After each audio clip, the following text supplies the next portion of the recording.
Saujanya, who's a consultant in emergency medicine and academic director, Continental Hospital, Hyderabad. She'll be talking to us on sodium metabolism and its abnormalities. A very huge topic, and she has to cover hyponatremia and hypernatremia within an hour's time. I remember when I joined my post graduation in 1991 to nephrology, there was an interesting article on hyponatremia in 1990 in Kidney International March edition of 1990, which was titled as "Damned if you treat, damned if you don't." I think it holds. It was about hyponatremia, and it holds very good even now. Even after about 30 years now, we are damned sometimes with hyponatremia, and if you treat it also, you are damned. And I tell all the students here that whatever you respect inside the hospital, please respect sodium because it's very, very unforgiving. If you leave it alone, also it's a problem. If you overcorrect it, also it's a problem. And as my professor used to say, sodium metabolism is all about water. It just tells you how the body handles the water. So sodium is nothing but a disturbance of water metabolism throughout the body. So without much of delay, I will now pass on the talk to Dr. Sri Saujanya, who will take over and take us through sodium, hyponatremia, and hypernatremia. Sure. Thank you for the introduction, sir.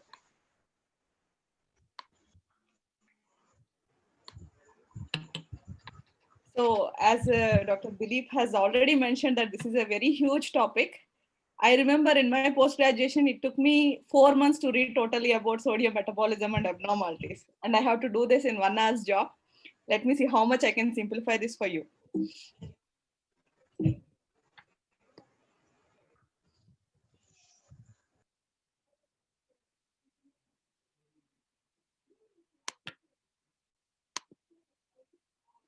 Okay, so sodium is the most important electrolyte in our body, and it tells us how much water is there in our body. The total content is 58 millimoles per liter. Majority of it is in the extracellular fluid. It is 132 to 144 millimoles, and the remaining part is there intracellularly. Some of the muscles will have it, RBCs will have it. This is the sodium is the major determinant for our ECF volumes.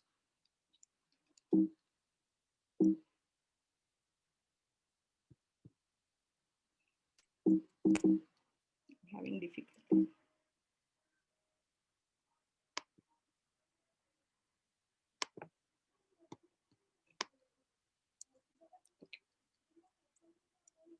Okay. So sodium balance is tightly controlled by ECF volume, or it is vice versa. As the sodium content in the body decreases, the extracellular fluid in the body decreases. And if sodium content increases, there will be increase in the extracellular fluid. And sodium excretion is dependent on sodium ingestion. So we call it as sodium in is equal to sodium out. So if you decrease the intake of sodium, there will be decrease in the total extracellular fluid volume. There will be decrease in the weight. There will be decrease in the excretion of sodium. That is, the body tries to conserve sodium, and vice versa. If we take more of sodium, the extracellular fluid volume increases, body weight increases, and excretion of sodium also increases. So this is the basis for most of our hypertensive patients, why we tell them to decrease sodium intake so that their body volume decreases and the load on the heart decreases. So coming to the mechanism of sodium excretion, it is the filtered load of sodium is easily filtered at glomerulus. Whatever content is there in the body is easily filtered at glomerulus, but the reabsorption mechanisms in the nephron, that is most important, that the sodium volume, the sodium content in the body is maintained. So let us see what are those. So the mechanisms regulating sodium reabsorption are angiotensin 2, aldosterone, and arginine vasopressin axes. And there are two more important things we need to remember that increases the excretion of sodium. That is atrial natriuretic peptide and OBEN. Let us see how these work. Coming to the renin, angiotensin, aldosterone axis in the nephron, this is the most important axis that regulates the sodium content in the body. When there is a decreased renal perfusion pressure, that means the extracellular volume is decreased. It increases the secretion of renin, thereby increases the secretion of angiotensin 2 and aldosterone. So both try to increase sodium absorption, reabsorption, so that water content is preserved and sodium levels are maintained in the certain range. Coming to the next important antidiuretic hormone, which is secreted in the hypothalamus and operates to the posterior pituitary. It helps in increasing sodium water reabsorption in the distal tubules, thereby controlling the sodium content. So water and sodium are controlled vice versa. They maintain their balance, maintaining their levels. So what is the trigger for this ADH secretion? That is increased osmolality, increased blood pressure, or angiotensin 2. This stimulates the release of ADH that increases water reabsorption in the distal tubules. Coming to the factors that help in excretion of sodium, that is atrial natriuretic peptide, which increases sodium excretion by inhibiting the renin-angiotensin axis and increases GFR. And it also inhibits the sympathetic nervous system in the renal, causes vasoconstriction and improves the excretion of the sodium. Sorry for the picture. The other compound we need to remember is obein, which is most important by it acts by inhibiting the sodium potassium ATPase pump. The balance of sodium between the intracellular volume and extracellular is maintained by this pump, and it inhibits this pump and does not allow intracellular sodium to come into extracellular, thereby decreases the extracellular sodium content and helps in decreasing the excreting the sodium.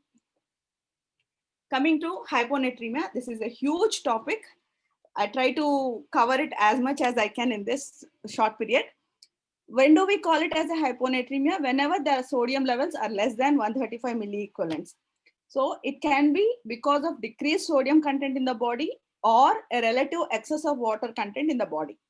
Very commonly seen in the emergency departments and critical care departments, up to 22% of hospitalized patients will have hyponatremia. And it can be a result of increase in the circulating ADH, antidiuretic hormone right from the brain, or increased renal sensitivity to ADH combined with increased free intake. So the causes for hyponatremia is very huge and varied. Coming to the symptoms of hyponatremia, severity can be divided as mild, moderate, and severe. In mild cases, there may be symptoms that they may be asymptomatic or may be subtle changes in the same mental function can be seen. In moderate, there can be nausea, malaise, and generalized weakness is what they come usually present with. Coming to a severe hyponatremia, they can have severe neurological symptoms ranging from confusion, coma, and sometimes seizures as well. So to simplify the types of hyponatremia, you remember this slide, you will remember all the types of hyponatremia. Depending upon the volume content and sodium content in the body, they are divided into hyperosmolar hyponatremia, isoosmolar hyponatremia, where the volume is it is euvolemic. The other one is hypoosmolar hyponatremia, where the total body content is decreased, and the other one is redistributive hyponatremia. Due to some other reasons, there can be decreased sodium levels. This is also called a pseudo hyponatremia. Coming to hyperosmolar hyponatremia, total body sodium increases in this. Osmotic shift of water from intracellular fluid to extracellular fluid happens. Serum osmolality usually maintained more than 290. Edema will be there. There can be dilutional hyponatremia. The one of the causes can be hyperglycemia. Because there is a hyperglycemia in the body, the osmolality increases, thereby it increases more intake of the total sodium also increases. Then isoosmolar hyponatremia, the total sodium content in the body and ECF volume are constant. They have not changed. Edema may be seen, and hyperlipidemia is one of the causes. In hypoosmolar, it is the opposite of hyperosmolar. The total body sodium decreases and ECF volume also decreases and stimulates the Then coming to redistributive, water is shifting from ICF to ECF, but total body water and total sodium are unchanged. Like we have used radio contrast agents where the osmolarity of the extracellular fluid has increased and attracted more water from the intracellular fluid. Coming to causes, as per the classification, like hypovolemic, euvolemic, or hypervolemic, the causes can be varied. It can be due to gastrointestinal losses, usually seen in geriatric population, or third space losses like ileus, pancreatitis, etc., and excessive diuretic use in cardiac patients, Addison's disease, or salt wasting nephritis are the causes for hypovolemic, where the sodium content decreases and total body water content also decreases. Coming to euvolemic, it can be because of the neurological changes and alterations in the secretion of antidiuretic hormone, that is syndrome of inappropriate antidiuretic hormone secretion, or there can be diuretic use or glucocorticoid deficiencies, hypothyroid, etc. the causes for euvolemic hyponatremia. Coming to hypervolemic with decreased effective circulating blood volume, this is seen in advanced stages of liver cirrhosis and heart failure or renal failure, where the total body content of total water content in the body is more and sodium is less. Coming to the usual clinical manifestations we see in these conditions are, there can be fatigue, headache, nausea or vomiting, confusion, and in severe cases, they can be having seizures and coma. And the presence and severity of symptoms are related to the severity of derangement. That means if the sodium change is very acute, the symptoms will be more severe. So I make it more simplified by giving case scenarios. A 34-year-old marathon runner presented with altered sensorium and irritability. There is history of drinking 4 to 5 liters of water during last 2 hours because he was running around. And on arrival to the emergency department, his sodium is 110 milliequivalents per liter. So what do we call this entity? It can be a dilutional hyponatremia in a euvolemic state. How do we correct this? So as Dr. Dilip has already mentioned, damned if you correct and damned if you don't correct. We have to be very careful in correcting sodium. We need to know what are the principal guidelines for correcting sodium hyponatremia. So usually we can use 3% normal saline if the patient is symptomatic. So what is our target to correct hyponatremia? It is 125 milliequivalents, but not 135. So you need to calculate the sodium deficit. So the formula for sodium deficit is 0.6 into weight in kgs into 125 minus measured sodium. So in our case, 110 is the measured sodium in the patient. So it comes to 540 milliequivalents of sodium deficit. Now, after coming to this conclusion of there is a 540 milliequivalents of sodium deficit, how do we go about correcting this patient? So we need to give 3% normal saline. So what rate we can correct it? So another guiding principle for correcting hyponatremia is you can correct it at 12 milliequivalents per liter per day. You should not cross beyond this. Ideally, we would say 8 to 12 milliequivalents per liter per day is a safer range to correct sodium. So how do we calculate the rate of infusion? There's another formula for it. That is sodium requirement into 1000 divided by infused sodium. So whatever sodium is there in the infused into time. So how do we calculate? So this comes to sodium requirement is your sodium deficit into 1000 divided by 513 into number of hours. If you take for this patient, if you want to correct at the rate of 1 milliequivalent per hour, because he is symptomatic, it comes to around 70 ml per hour. Always remember, when you are correcting sodium, you have to check sodium every 4 hours, because everybody responds to 3% normal saline differently. It will, if the correction is going beyond 4 milliequivalents in the last 4 hours, please stop further correction and wait for some time to correct further. Okay, confused with lot of formulas I have given. I know in emergency it is difficult to calculate all these things, calculating sodium deficit, and then how do you calculate the infusion rates and all. So I further simplify it. In acute hyponatremia, the rate of, if the rate of correction is 1 milliequivalent per hour, you just have to give the body weight per hour for the patient. That corrects 1 milliequivalent per hour. Substituting the same thing in the formula, you will get this last lines. If you can say this, 1 into 0.6 into body weight into 2. So this 513 goes in 1000 by 2. So it comes to approximately your body weight. So you will be safe if you correct the 70 kg person, you are safe to correct up to 70 ml per hour. So this is the simple thing to remember. To get 1 milliequivalent per hour, transfuse 3% at the patient's body weight per hour. If you want to decrease it 0.5 milliequivalents per hour, transfuse half the body weight to the patient.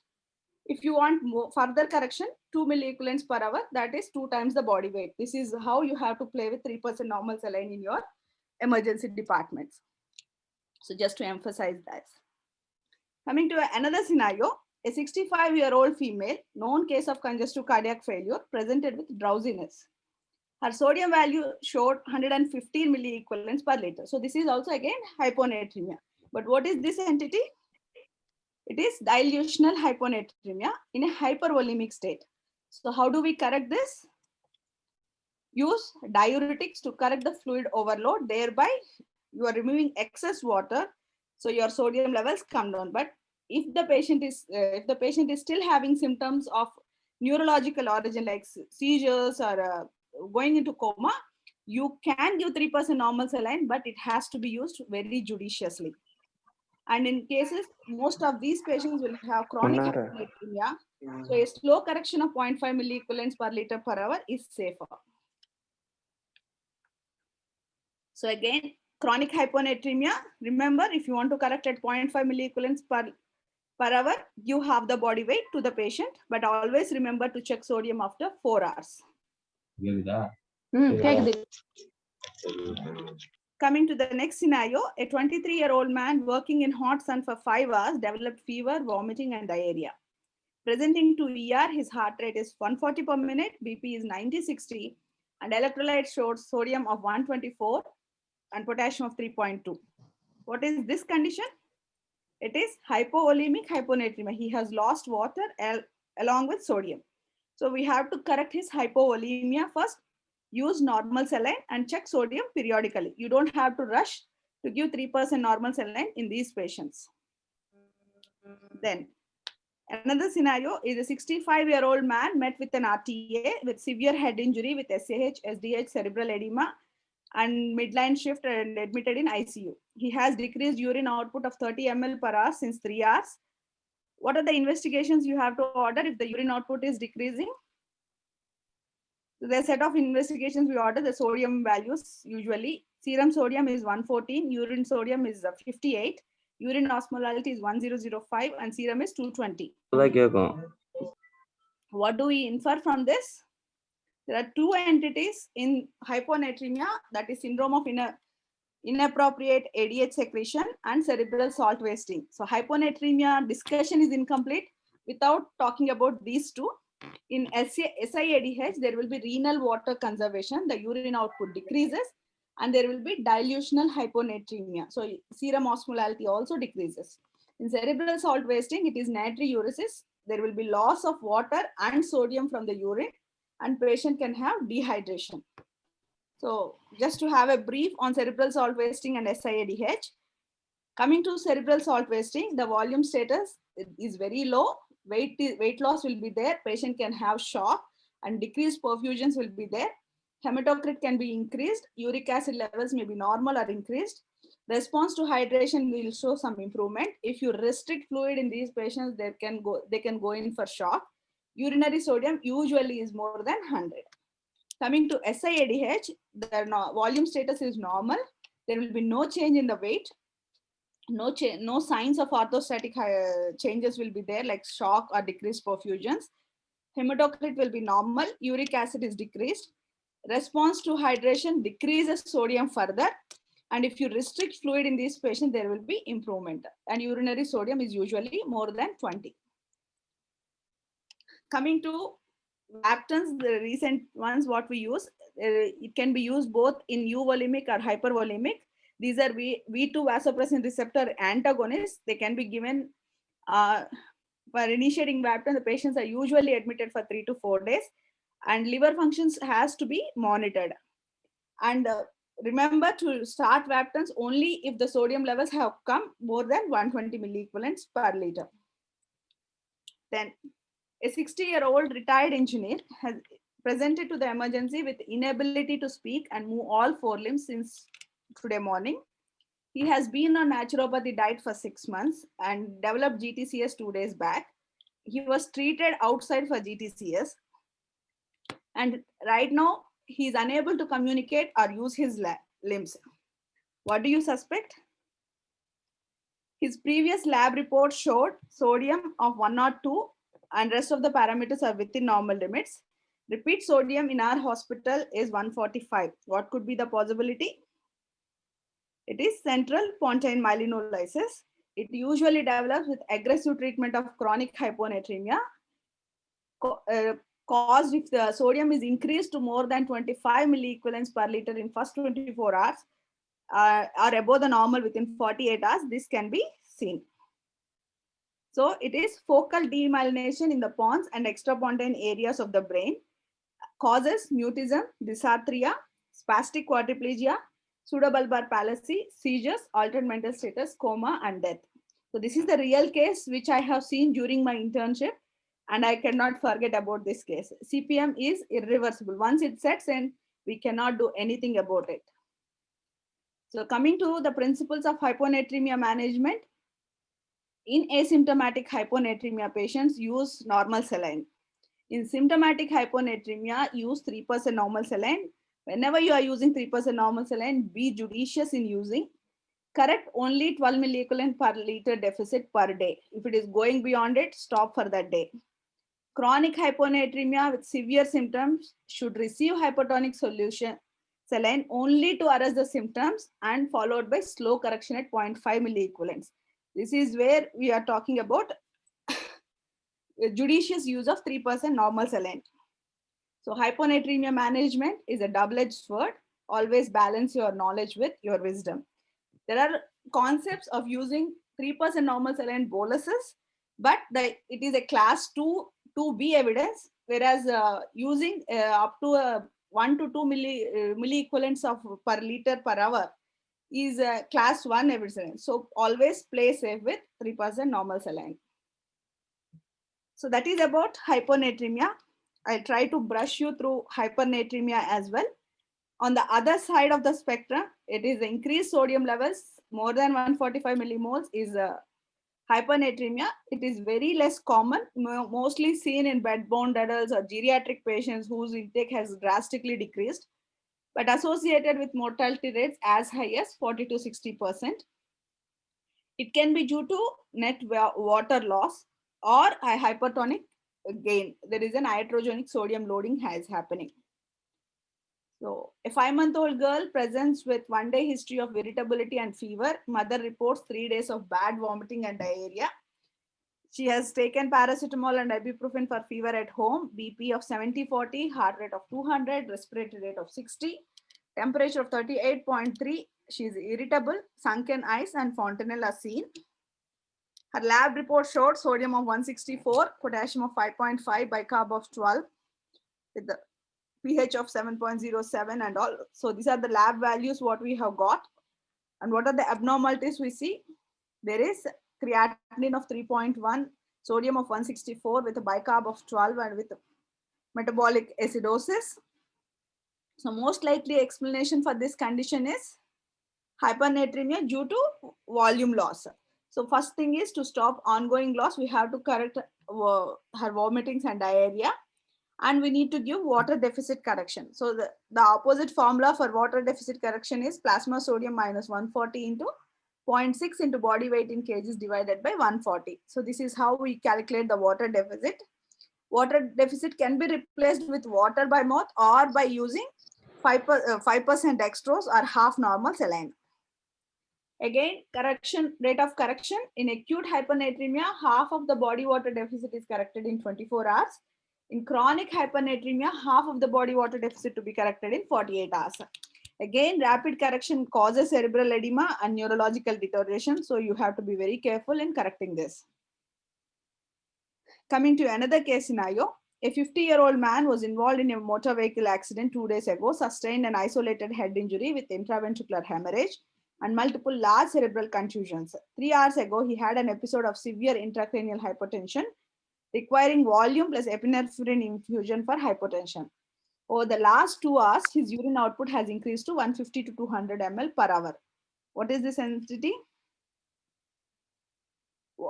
Usually we'll think of hypotension causes. The differential diagnosis because for polyuria can be because of central diabetes insipidus. There can be deficient ADH secretion, can be idiopathic, traumatic or pituitary surgery or hypoxic ischemic encephalopathy are the causes. And nephrogenic diabetic insipidus can be due to renal resistance to ADH or chronic lithium or hypercalcemia. And there can be psychogenic causes where the patient has primarily increase in water intake and occasionally hypothalamic lesion affecting the thirst center can be there. Solute diuresis by using lot of diuretics like Lasix and mannitol, or the glucose levels are high, or the patient is on a high protein diet, or the causes for solute diuresis. So whenever you find a patient with polyuria, these are the 4 things that come to your brain. Coming to the lab values, what are the abnormalities we have found in this? Sodium has increased definitely 155. Serum osmolality also has increased. Urine specific gravity is 1.005.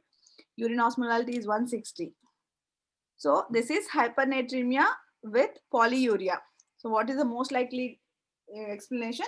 It is diabetic insipidus, probably due to central diabetes. So because there is a polyuria is there, inappropriately dilute urine, urine osmolality is less than serum osmolality, may be seen with midline defects frequently occur in brain dead patients. So this is one thing, whenever you are treating a brain dead patient, this is something which we don't allow it to happen if the patient is going for organ harvesting. So the treatment for diabetic insipidus is ADH preparations can be given, and clopropamide carbamazepine can be used, which potentiate ADH effect, or clofibrate can be used, which increases the ADH release. And we have to closely monitor for development of hyponatremia in these cases. A small diagnostic approach for hyponatremia depending upon the ECF volume, which I have discussed now. So the clinical manifestations of hypernatremia looks identical, only the values might change. Fatigue, headache, nausea, vomiting, confusion, seizures are seen in both the spectrums of sodium abnormalities, hypo and hypernatremia. Again, presence and severity of symptoms are related to the severity of derangement and the speed at which the derangement develops. So just an overview of management of hypernatremia and calculations.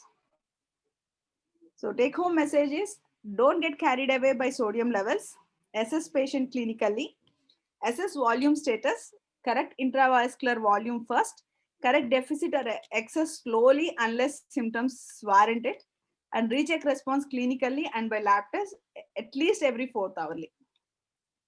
So thank you.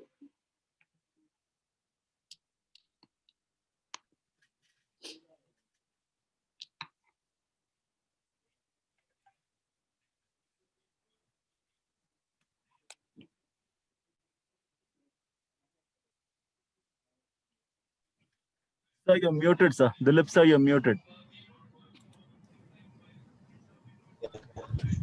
Thank you, Dr. Sri Saujanya, for the express delivery on sodium. Actually, I've done the thing quite pretty fast and within half an hour, both low sodium and high sodium. A few points just for illustration for the students. Uric acid is a very, as you mentioned in the tabular column, uric acid gives a very important clue regarding the etiology of hyponatremia, of course, the volume status. In SIADH, you find that generally uric acid levels are very low, something like 2, 2.5. So those levels are generally seen in patients with SIADH, whereas in hypolimic stage, of course, we expect high levels of uric acid. Second point which I wanted to highlight was the role of drugs. See, with the recommendation of using hydrochlorothiazide for treatment of hypertension, we find in our practice that quite a few hypertensives are with without renal failure, whoever comes in, the majority of times the cause of hyponatremia seems to be hydrochlorothiazide induced. So once, for example, someone's on telmisartan plus hydrochlorothiazide, once you stop the hydrochlorothiazide, the sodium settles down. The other thing is, important thing is excess water drinking. You find that when someone has some sort of either renal sodium wasting or mild SAADH to whatever cause, whatever be the underlying cause, invariably we find that excess water drinking is there among the population. It's a general word that goes around telling us you get up, drink 1 liter of water, so you drink 5 liters, 6 liters of water. So it's very important to know that it's not required to drink as much as water as you think you need. Enough if you take as per your thirst mechanism is a wonderful one which tells you whether to drink water or not. If you're not thirsty, there's no need to drink water if you're otherwise normal. So a lot of times we see that just restricting the water, the free water intake to around 600, 700 ml per day, that's a lot of magic of getting the sodium up in patients with hyponatremia. Again, drugs causing SAADH, PGs have to bear in mind. So hyponatremia, minute hyponatremia comes in, the students and the registrar start reading out all values. I say I don't want values, I want how the patient is first. So clinical examination is a must. You must know the volume status clinically, euvolemic, hypervolemic or hypovolemic, and a good history of what drugs patient is on. Someone could be having tuberculosis, someone could be a chronic smoker having lung malignancy with SAADH. So nothing like a good history and a good clinical examination before you then proceed to the numbers. Then you look at serum osmolarity, urine osmolarity, all those stuff. But first thing is a good history and a good clinical exam where no one is going to tell you if someone has been taking hydrochlorothiazide or furosemide without telling you. Unless you get the history out, you treat hyponatremia, is going to go back and come back again with hyponatremia. So it's extremely important for you to identify the cause and treat it rather than just treating the numbers. I thought this would be some of my comments on treating sodium.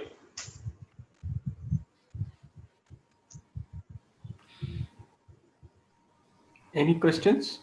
You can put it on the chat box.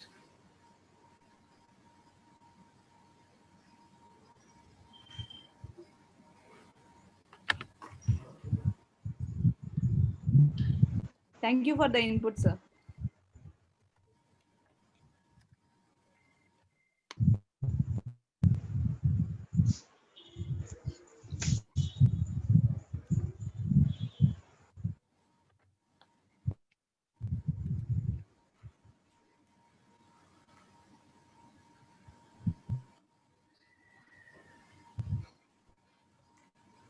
Dr. Saujanya, there is a Yeah, question on I just- hypernatremia correction in TB correlation.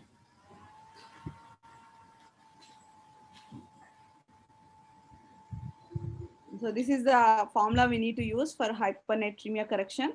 We need to calculate the water deficit, and it can be given orally or by 5% dextrose. The formula is plasma sodium minus 140 into 0.6 into body weight in kgs divided by 140. And half of the body water deficit has to be corrected within 24 hours in acute hypernatremia. And in chronic hypernatremia, half of body water deficit in 48 hours. I don't know if I have shared this or not. So, the other question is hyponatremia and TB correlation. I think we can correlate it in various ways. We can answer that. One is SAADH due to chronic lung disease. That is one. Two is you can have renal tuberculosis and have salt wasting. That is the other way. Third is, of course, you can have a central nervous system tuberculosis with diabetes insipidus. So there are various ways in which tuberculosis can cause hyponatremia. Next question is, in DKA, there is hyponatremia due to dehydration, but in HHS, still sodium is normal. In both DKA and HHS, the sodium levels, it is a pseudo hyponatremia we find. And if blood sugars are more than 500, the corrected sodium increases by 1.6 for every 100 milligram rise of blood sugars. So always you need to correct it before you think it is hyponatremia. Sir, any inputs from you, sir?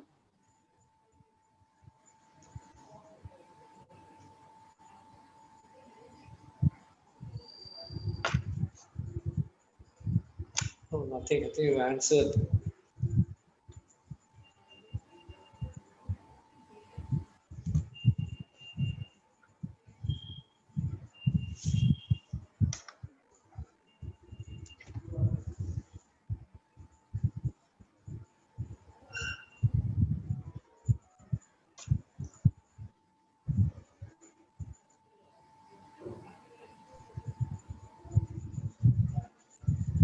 the other thing is about hypothyroidism.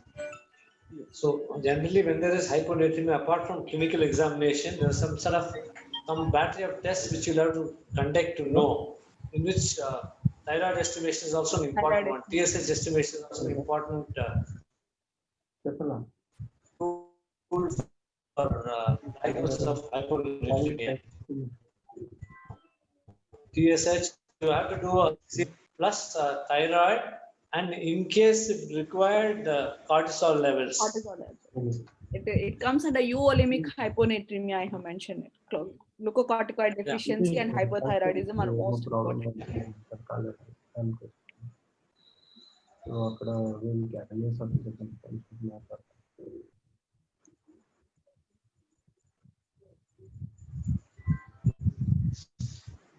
Other practical thing you have to remember is a lot of antipsychotic medications can cause SADH. Practically, when you take history, a lot of people who are on a lot of these antipsychotic medications, antidepressants, and of course your anti-epileptics also. I think you carbamazepine you said for treatment of I think diabetes insipidus. So you can have SADH with drugs like carbamazepine. If I've read mnemonics, they generally remember as C drugs. Carbamazepine, clofazimine. A lot of drugs starting with C cause SADH.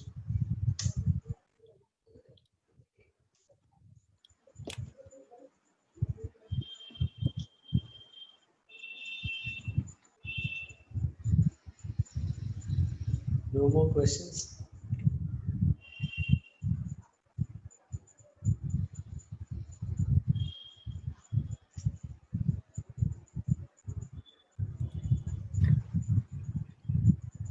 Sir, I think we are good, sir. Yeah. Just Srinath, sir.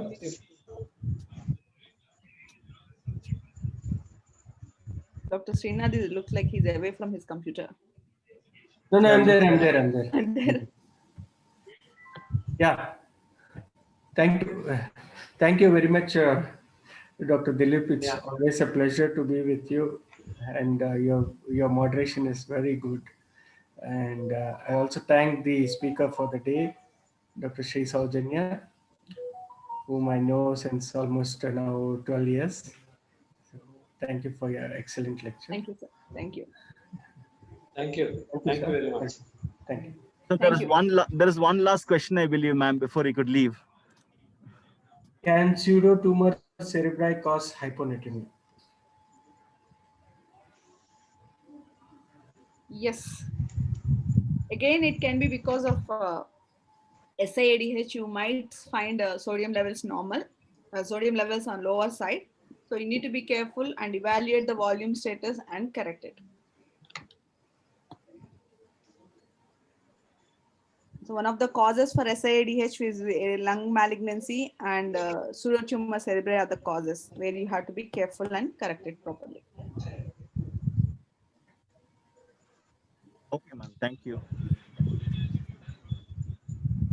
Thank you. Thank you. Thanks. Thanks, sir. Thank you. Wind up. Thank you. Thank you very much. Thanks to all the participants. Thank you. Thank you for all the participants.